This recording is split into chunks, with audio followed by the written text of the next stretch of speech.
Annyeonghaseyo. Assalamualaikum warahmatullahi wabarakatuh. Aku Khairatul Anisa dengan NIM 20017049. Aku diampu oleh Bunda Yeni Hayati SSM Home. Nah, teman-teman, kali ini kita akan bahas unsur intrinsik dan ekstrinsik dari karya angkatan 45. Sebelum itu, kita harus mengetahui terlebih dahulu apa sih itu angkatan 45.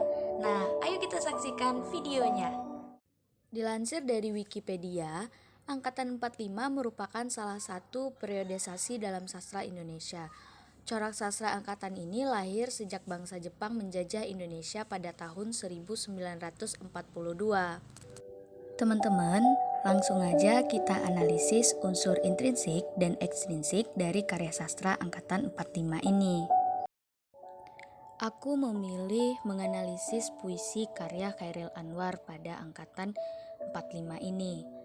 Puisinya yang aku pilih adalah puisi berjudul Aku. Sudah aku tampilkan puisi karya Chairil Anwar pada PowerPoint ini. Pada puisi ini memaparkan wujud kesetiaan dan keteguhan hati atas pilihan kebenaran yang diyakininya. Hal ini tercermin melalui dua kalimat di awal puisi tersebut, yakni kalau sampai waktuku dan ku mau tak seorang kan merayu. Dalam puisi ini juga menggambarkan keberanian dalam berjuang, meskipun banyak resiko yang akan dihadapi, termasuk resiko untuk kehilangan nyawa atau terluka karena senjata musuh. Nah, teman-teman, setelah menampilkan puisi Aku tadi, mari kita analisis unsur intrinsik dari puisi tersebut.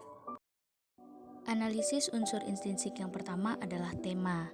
Tema dari puisi ini menggambarkan kegigihan dan semangat perjuangan untuk membebaskan diri dari belenggu penjajahan, dan semangat hidup seseorang yang ingin selalu memperjuangkan haknya tanpa merugikan orang lain.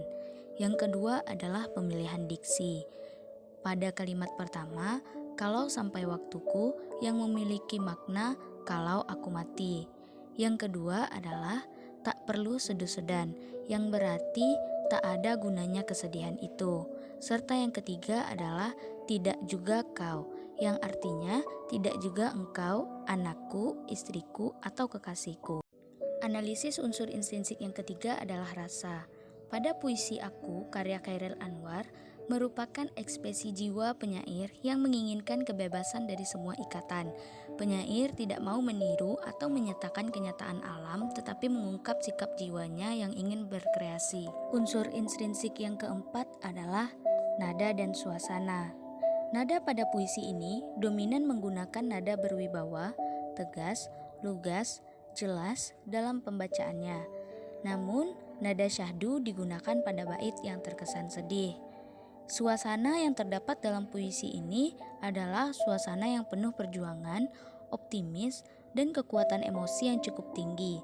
Tetapi ada beberapa suasana yang berubah menjadi sedih karena dalam puisi tersebut menceritakan ada beberapa orang yang tak menganggap perjuangannya si tokoh. Unsur intrinsik yang kelima adalah majas. Terdapat majas hiperbola pada kalimat aku tetap meradang menerjang, serta majas metafora pada kalimat aku ini binatang jalang. Unsur intrinsik yang keenam adalah pencitraan atau pengimajian. Terdapat imaji pendengaran pada kalimat ku mau tak seorang kan merayu, serta pada kalimat tak perlu sedu sedan itu. Kemudian ada imaji rasa. Imaji rasa terdapat pada kalimat biar peluru menembus kulitku dan hingga hilang pedih perih. Unsur intrinsik yang ketujuh adalah amanat. Amanat pada puisi ini yang pertama adalah manusia harus tegar, kokoh, terus berjuang, pantang mundur meskipun rintangan menghadang. Yang kedua adalah manusia harus berani mengakui keburukan dirinya dan tidak hanya menonjolkan kelebihannya saja.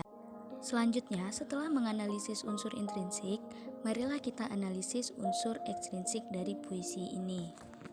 Analisis unsur ekstrinsik yang pertama adalah biografi tokoh. Chairil Anwar merupakan pria yang lahir di Medan pada 22 Juli pada tahun 1922.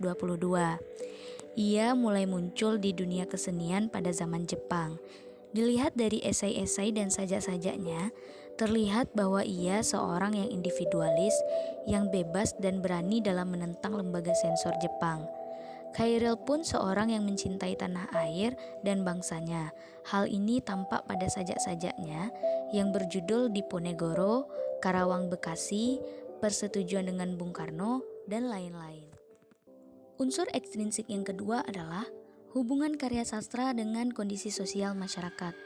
Pada saat karya sastra lahir, sajak aku ini banyak dipengaruhi oleh kondisi sosial masyarakat pada zaman itu. Bahkan, sebagai akibat dari lahirnya sajak aku ini, Chairil Anwar sebagai pengarang ditangkap dan dipenjara oleh kompetai Jepang. Hal ini dikarenakan sajaknya terkesan membangkang terhadap pemerintahan Jepang. Sajak aku ini ditulis pada tahun 1943 di saat zaman pendudukan Jepang. Kondisi masyarakat pada waktu itu sangat miskin dan menderita. Bangsa Indonesia berada di bawah kekuasaan Jepang tanpa mampu berbuat banyak untuk kemerdekaannya. Kerja paksa marak terjadi hampir di seluruh wilayah Indonesia, serta bangsa Indonesia menjadi budak di negaranya sendiri. Nah, sekian dulu unsur intrinsik dan unsur ekstrinsik dari puisi aku karya Chairil Anwar angkatan 45. Jangan lupa like, komen, dan subscribe serta share untuk teman-teman semua. Terima kasih telah menyaksikan video ini. Assalamualaikum warahmatullahi wabarakatuh.